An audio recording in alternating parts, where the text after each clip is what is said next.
Hey guys, in this video I'll show you how to delete your Expensify account. Now the first thing I want you to do is come here on the left hand panel. Once you're logged in, click on account. Now here on the left hand panel again you'll see a bunch of different options. Click on security. Now here under security I want you to scroll down until you see close account. So click on this, and then all you need to do is just enter any message right here. It does not really matter, okay? You can just say, I didn't like it, anything at all.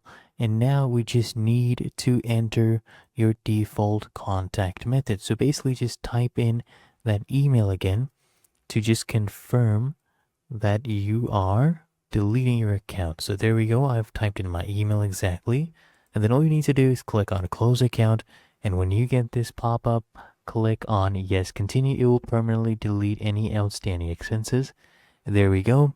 The account has been deleted and now we're signed out. So that is how you delete your Expensify account.